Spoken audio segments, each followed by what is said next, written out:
All right, good morning. It's 10 a.m., Wednesday, December 10th. No, it is Monday. It's Monday, December 8th. It's 10 a.m., and we're going to begin the staff agenda review workshop for the Wednesday, December 10th, 7 p.m. meeting. So based on the agenda, we have city manager's opening remarks, city manager report. We'll have 2A, the BSO monthly update, 2B, the investment report, and then 2C, we have the 250th anniversary of the United States Postal Service, a proclamation requested by Mayor Michelle Gomez, going on to public participation, commission reports, and then we'll go with the consent agenda. 5A, approval of the minutes. Workshop minutes. 5B, approval of the minutes of the October 22nd meeting. 5C, approval of the November 10th commission workshop meeting. And then our first real item, 5D, a resolution of the City Commission of the City of Tamarack authorizing the execution of agreement with David Mancini and Sons, Inc. Mustafa, do you want to give us an update on that? Good morning. For the record, Mustafa Al-Bassam, Director of Public Services. This is an emergency contract with David Mancini and Sons, basically as needed basis. We hopefully don't use them, but this in case something happens to our distribution system that we can't really handle. So we have $300,000 set aside for emergency services. So that's really what's this intent. And this is using a Sourcewell contract that all municipalities have put out to bid. So we're just piggybacking on this contract. Thank you. All right, thank you. 5E is a resolution electing Commissioner Marlon Bolton as the next vice mayor to serve. Kim, you want to just give us a quick background on when the consensus was achieved? Yes, sure. Good morning. Kimberly Dillon for the record, City Clerk. So in November 10th workshop, the City Commission gave consensus to appoint Commissioner Bolton to serve as the next vice mayor for the year 26. This is a yearly item per our charter that we have to elect a new vice mayor no later than the third Wednesday in November. Thank you, Kim.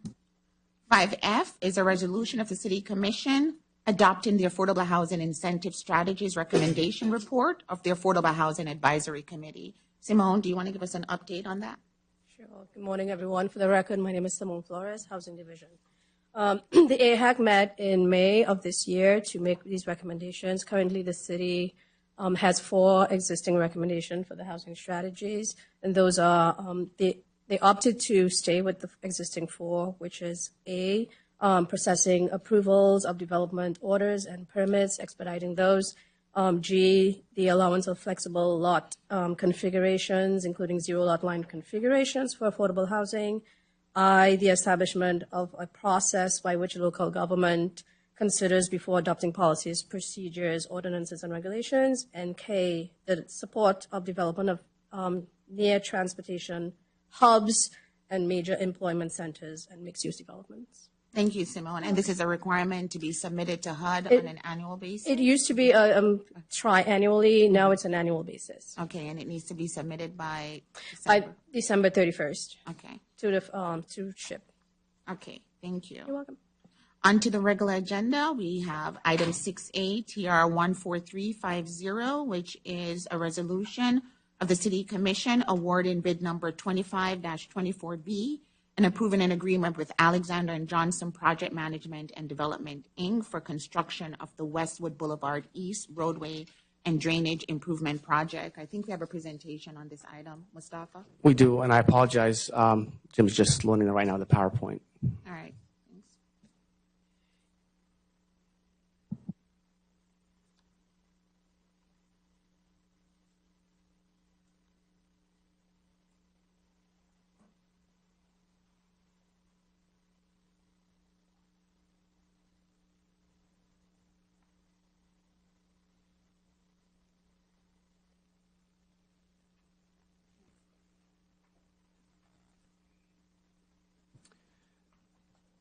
Thank you. For the record, Mustafa Al-Bassam again, Public Services Director. We have our city engineer here. She'll be giving the presentation. I just want to quickly describe this project. This is one of the in-house design projects, so I'm very proud of the engineering team for taking this initiative for designing this project in-house. And we had went ahead and advertised for this for bid, and Daniela will go over the process, what we have done, and the bids. You don't have to pass out this. All right. Good morning, everyone. Thank you. Good morning, everyone. As Mustafa said, my name is Daniela Herrera. I am the city engineer, and I'll be going through the Westwood Boulevard East roadway and drainage improvement projects. So as part of this presentation, I'll be going through the project location. I will walk through a project overview. Then I'll discuss why the project is needed. Then I'll be providing the summary for the bids received as part of this project. I'll be discussing the project budget, project schedule, and I'll be finalizing with the construction impact of this project. So the project is located in Westwood Boulevard East. It's gonna, the scope of the work, it's gonna be throughout the whole length of this roadway. This roadway is bounded by West McNabb Road and West Westwood Boulevard, also known as Northwest 94th Avenue. And just to provide you a little bit more guidance, you can see in the top of the aerial, you will see McNabb Road, and to the east, you will see North Pine Island Road. So the Public Services Department, back in 2022, it did a citywide payment management survey to assess the payment condition throughout the whole roadway system of the city. As part of this assessment, Westwood Boulevard East was identified as a failing roadway in this assessment. So throughout that assessment to today, the department has evaluated the condition of this roadway and what is causing the failing. So after observation, it was noticed that the reason of the poor condition of the roadway, it was due to drainage, and I'll go more in detail on the next slide. So in order to solve the issue on that section, it would not only need just roadway rehabilitation, we would need to do also drainage improvements in order to avoid that issue to keep continuing. So we have proposed to solve that issue will be the full depth reclamation. This process consists in mixing the base rock layer, that just a little bit more detail in the pavement section. You see asphalt, base rock, and subgrade. So this process entails into injecting concrete into the subbase, mixing that rock and mixing some of that asphalt to create a better base, which will be better result for long-term situation, long-term conditions, and provide a better stability on the roadway. In addition, we'll be providing drainage upgrades throughout this whole section of road, which entails improving the I'll provide more details in the next slide, but it will be helping the water that is staging in some of the swells, getting out of the roadway to going into a drainage system. And in addition, we're providing ADA sidewalks improvements, especially on the north side of the intersection of McNabb Road and Westwood Boulevard East. So to the next slide, I'll be discussing why we need this. So into portion of the asphalt is being separated from the base rock. So this process is happening is because on that area, there's poor percolation, which causes the water to be staging on those green areas right next to the roadway and causes some of that water to be infiltrated in some of that base rock. So that's what's happening that also affects the strength of that base rock. So in order to prevent that percolation to happening, we'll be providing, we will be reworking some of the swells to go into the drainage inlet to get it out of the roadway. After we do that, then as I explained previously, we will need to do the full depth reclamation. So just at the existing conditions, that roadway is not safe and it's not, I don't want to say it's not safe. It's just affect the safety throughout of the roadway, and the ride quality for the residents is not the best. So with the proposed FDR, we'll provide durability. It will provide long-term solution, and it also reuses the existing material of the roadway. So, and in addition, as part of the sidewalk improvements, all the sidewalks will be ADA compliant as well. So the city went out did a request for bid, and for number 25-24B. And as part of that request to bid, that publicly open request to bid, proposal to bid, we received 10 proposals. That was received on November 10th. And the lowest bidder was Alexander and Johnson Project Management and Development, Inc., with a bid with $967,318.08. After review of the proposal, review of the references, it was determined that they have the skills and they have the qualifications to provide these, to do this project. So with the bid amount of being $967,318 with 8 cents, we also have included a contingency of 10% with a total project budget of $1,064,049.89, which these funds are available on their capital improvement project SW25C in the amount of $1,495,532. So just going through the project timeline, we'll be going into City Commission this December 10th for bid award and agreement, execution of the agreement with Alexander and Johnson on December 10th. If this pass, we'll have a kickoff meeting. We'll be issuing a notice to proceed to the contractor on mid-January. From that notice to proceed, the contractor has 180 days from the start of construction to substantial completion, which would put us in mid-July on 2026. In addition, the contractor have an additional 30 days from substantial completion into final completion, with having a total duration of the project of 210 days. So as for the construction impacts, given that we'll be working on that roadway, there will be temporary lane closures. We'll be coordinating closer with the contractor to make sure that all residents have access to their residences. In addition, the residents will be door tagged, part of this project for start completion. The detours will be provided for both vehicular and pedestrian access as necessary, given that there will be sidewalk closures and sidewalk removals and relocation as part of this project. So as previously stated, the residents will have access throughout the whole project, and we'll make sure that it's a priority.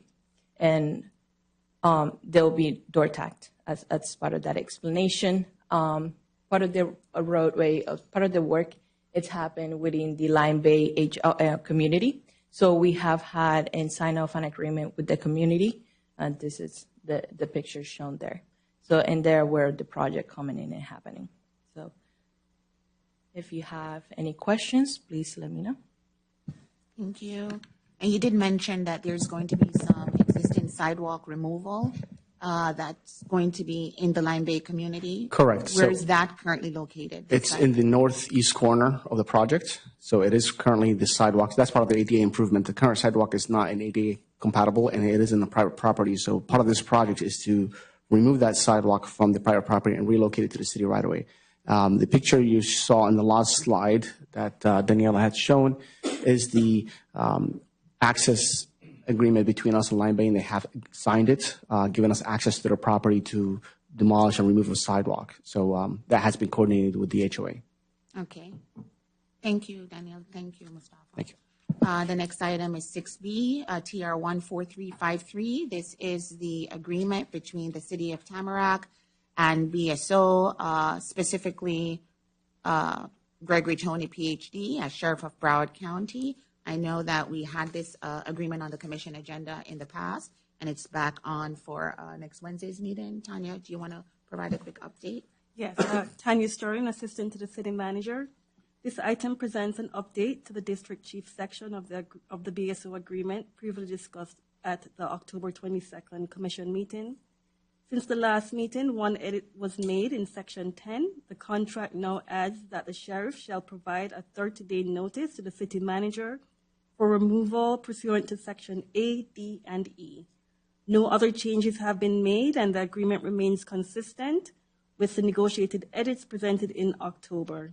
The revised contract is being brought forward for consideration at the December 10th meeting. Thank you. Thank you, Tanya. Tanya, can you highlight the page in the edit and give it separately to the commission?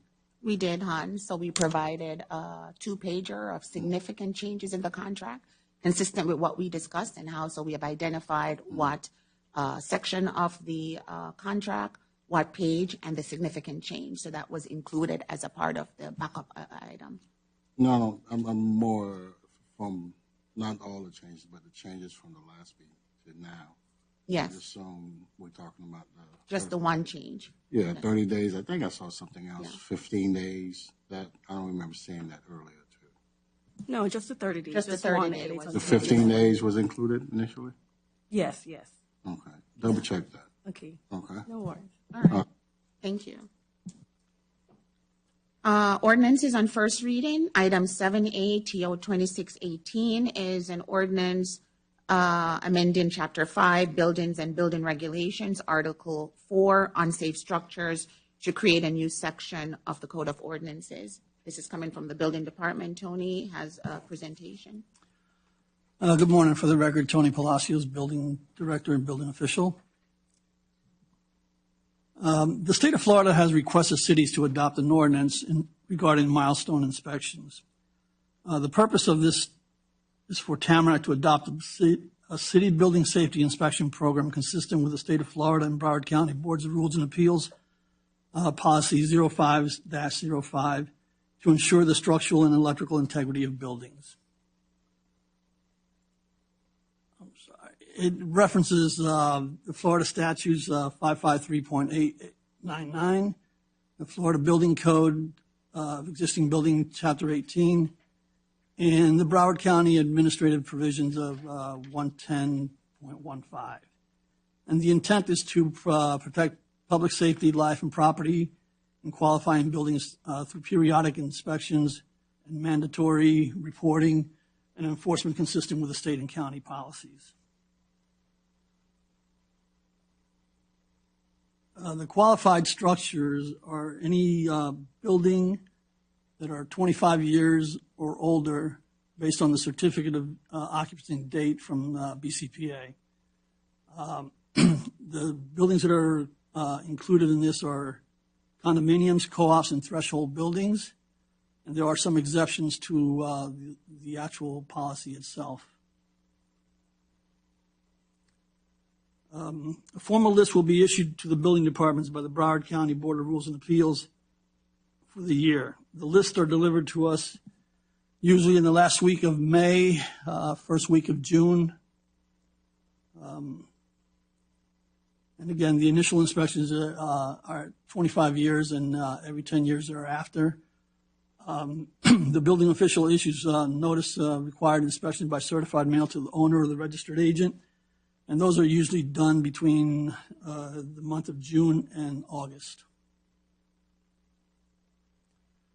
The inspections are done by a Florida licensed professional engineer or architect. Also with the electrical portion of it is done by a professional engineer or architect.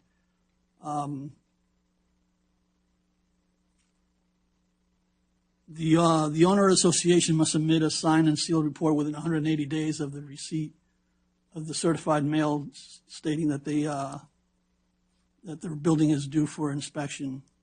If an extension is requested because it might take so much time to do the actual evaluation, they need to submit a safe to occupy letter. And on and before December 31st of each year, the city of Tamarack will report to the Florida Department of Business and Professional Regulations the structural integrity of the actual buildings.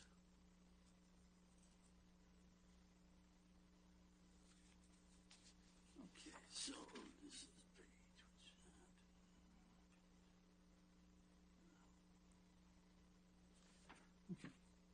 So if repairs are required for the building, they must start the actual work within 365 days, and repair permits are required for these actual repairs that are being done.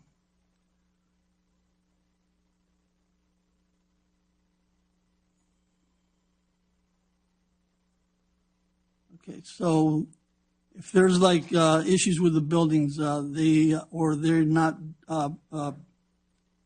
submitting the actual reports on the time allotted to them, the matter can be referred to the special magistrate or the Unsafe Structure Board of Broward County. Any person that believes that it is not an accurate report or anything, they can take up the process to the Board of Rules and Appeals within 30 days of the decision. And the board may affirm, modify, or reverse the building official's rules. And the decisions of the board are final under Florida Statute 120.68. And this is just a little snippet of how many letters were sent out to all these buildings and condominiums. 2023 was like a hybrid year because it included years of the 40, the 50, and the actual 25 years. So there was over 600 letters submitted to all these condominiums.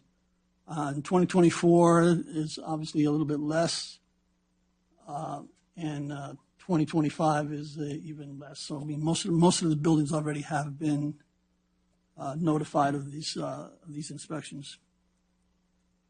And with that, I'll take any questions that you might have. Thank you, Tony. Let me, Tony, this ordinance focus on mostly the condos and cooperative.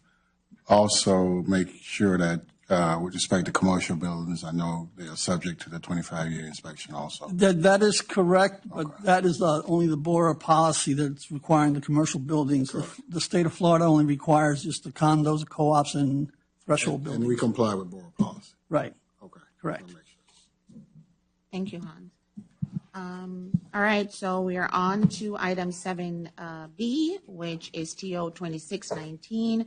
This is an ordinance amending Chapter 6, Finance and Taxation, and Article 5, Tamarack Procurement Code, by specifically amending Section 6-148 for exclusions and exceptions to bid and proposal requirements. I see Steve is here. Do you want to give us an update, Steve, on these changes?